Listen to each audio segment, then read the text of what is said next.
Jama'a assalamu alaikum, barkanmu da wannan lokaci ko kuma in ce barkanmu da wannan azumi na watan Ramadana. Insha Allahu a cikin wannan bidiyo za mu yi bayani akan yadda za ka duba kyautar NFT wanda Binance suke rabawa na Mobox.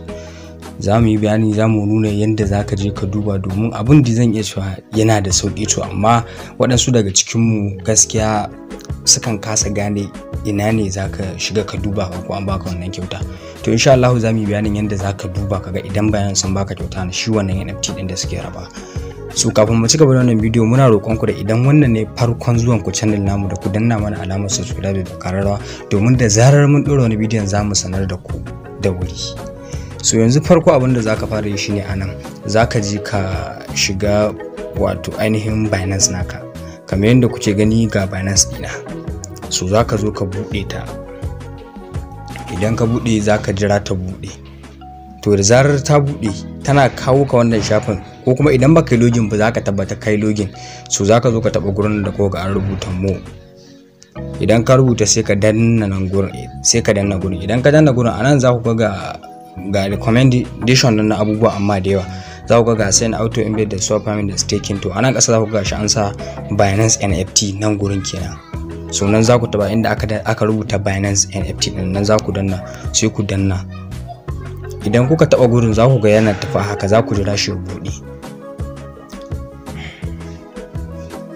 Yana loading to idan ya fara loading din nan za ka jira shi ya bude. Dama dole sai dan wannan jimawan sannan zai bude tukunna. So da zarar ya bude a kamar haka, bai gama budewa ba. Yawa to kamar yadda ko gani haka ya gama buɗe. Anan shine irin NFT din da collection na wasu mutanen da aka dora. So anan sama za ku ga search bar nan, ga kuma alamu na profile nan, gurin alamun profile din nan gurin. So nan za ku zo ku taba. Idan kuka taba nan zai kawo ku nan gurin. To anan gurin ga inda aka sa user center. So za ku zo ku danna wannan guri inda aka rubuta user center din, sai ku danna gurin. Idan kuka taba to haka za ku jira ya buɗe. Shi ma yana dan daukar lokaci kadan, yan sakanni sai ku ga ya bude. Yawwa to da zari ya bude za ku dan jira. So kamar yadda kuke gani a haka, wannan haka shine ake duba haka idan bayanan sun baka NFT ko bas baka ba, anan za ka gani inda ku ga an sa collection din, za ku ga an sa ga number 1. So ma'ana akwai NFT daya a cikin wannan collection din. To kun ga kenan bayanan sun bani, kuma NFT din da bayanan suka bani in kuka duba za ku ga shine wannan NFT din da suka bani, wannan shine NFT din da bayanan suka bani. So kun ga haka na duba na ga ya akai ya bayanan sun bani NFT din ko ba sun ba, kuma kun gani da yanku gashi nan sun bani. To nan gurin shine gurin da ake duba. Idan sun baka za ku ga nan gurin collection din in kwaya ɗaya ne za ka ga sun sama ɗaya, in ma biyu aka baka za ka ga nan gurin ya zama biyu. Shine in ba a baka ba kuma za ka ga gaba ɗaya sa ya 0. So farkon budewa za ka ga ya zo a 0, sai ka dan jira shi in ya gama loading, in an baka to za ka ga kwaya ɗaya nan gurin on sale shine idan misali ka dora shi a sale, anan ne za ka gan shi. So yanzu za mu tafi kai tsaye bayanin yadda za ka je ka dora shi wannan NFT din naka a sale, yadda za ka sai da shi ka dora shi a kasuwa a Binance. Kamar yadda kuka gani a haka, za ka zo ka taba shi wannan NFT din naka misali haka. In kuka taba NFT din naku za ku ga ya kawo muku, taba shi kawai za ku ga ya nuna muku wannan rubutun. Za ku ga nan ga more details, nan ga list NFT, nan kuma cancel. To za ku danna inda aka rubuta list NFT din nan, ma'ana shine me za ka yi listing nashi a cikin market. Idan ka danna zai bude kamar haka, sai za ku jira shi ya bude. In ya bude za ku gan shi kamar haka, ga sunan shi, wannan shine sunan shi, ga ID nashi.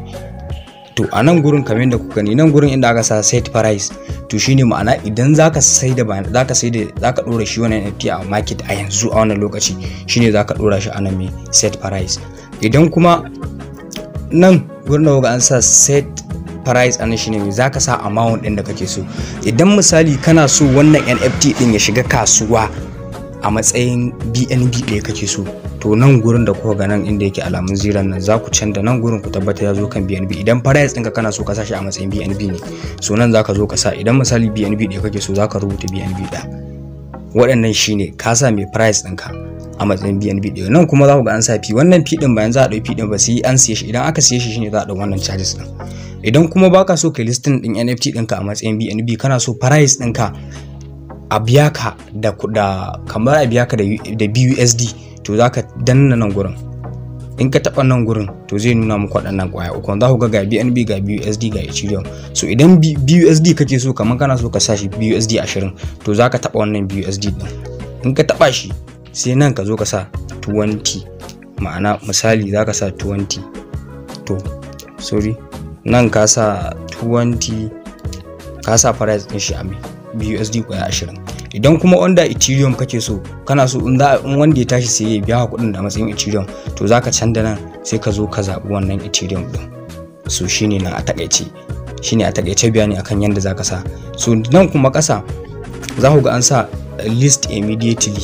Idan yanzu zaka saki NFT ɗinka a yanzu zaka sa shi, to shine zaka danna nan gurin. Idan kuma custom list time ne, misali kana so wannan nan gurin custom list time din, idan misali yanzu kana so NFT ɗinka kada ya shiga kasuwa sai gobe, to wajen sa nan list din zaka sa ga lokacin da kake so shiga kasuwa. Misali yanzu kake so ka shiga ka sa a kasuwan, amma sai a gobe zai kake so ya fada kasuwa, to a nan custom list time shine zaka danna, zaka sa cewa sai gobe bayan karfe 4 ko kuma bayan awa kaza sannan zai shiga kasuwa, shine wannan custom list NFT. Idan kuma yanzu kake so ka sa abin ka kasuwa, to shine zaka zo ka danna wannan list immediately after, sai ka zo ka danna nan. Idan ka danna nan za ka ga network ɗinka da dole zai kasance wanda BSC Binance Smart Chain. To wannan kuma expire date ɗin shine me, yanda Binance suka bamu, dole ina jin yanzu bai wuce kwana 6 bane ba za ka yi listing ɗin NFT ɗinka wanda zai expire. Bayan kwana 6 wannan NFT ɗin naka zai expire, kuma ba wai expire shine me a'a gaba ɗaya lalace ba, a'a zai sauka daga kan market ɗin, zai dawo mai cikin collection naka, sai dai ka ƙara listing ɗin nashi. To a nan gurin in zaka zo nan zaka shiga, sai ka zo ka zaɓi awannin da kake so ka sa, gashi nan a watan 4 zaka bar shi, sai ka zo ka canza a watan 4 sai ka zo ka canza kwanaki. Misali nan inda aka sa 12 nan, misali sai na canza shi na sa 16 ga wata, so zan bar shi a haka. Misali gashi nan na sa 12 da time da komai, sai ka danna ok. So gashi nan da kwana 12, to kun ga yau muna 9 ga wata, saura kwana akalla nawa kenan, za a ce kwana 3. So nan ka danna, da ka danna can gurin ka zo ka canza, zaka zabi wannan category kake so. Idan art ne normal abun ka zaka sa shi under art, idan sport ne nan ma sport, idan a games ne zaka sa shi a games. In ka zaba zaka zo ka ba abun ka haka. Nan price ɗinka idan misali 20 BUSD ne, na sa 20 da okay, na bashi 220 BUSD nake so sai da shi. Kana zuwa nan kasa za ku ga submit na, da ka danna submit zai riga zai shiga kasuwa. To da yake ni ba sa shi nan a kasuwa yanzu, shi yasa ba zan danna muku ba. Zan iya danna in sa shi a kasuwa, amma in yi all list na shi, in cire shi daga kasuwa. To da zarar ka zo ka danna wannan submit din, so shikenan ka riga da ka sa NFT ɗinka a kasuwa, babu wata matsala, shikenan ka gama. So wannan shine a takaice da ake duba NFT kuma kai listing nashi a Binance. So wanda yake da tambaya ko bai gane wani abu ba, zai iya tuntuɓa mu ga WhatsApp number namu na a description, zaka yi mana magana inda bayanin da kake bukata sai a yi ma. Mun gode, masha Allah. To wannan shine da a takaice da zaka dora NFT ɗinka a kasuwa, kuma har ka duba ga shin Binance sun baka ko ba su baka ba. Wannan shine a takaice.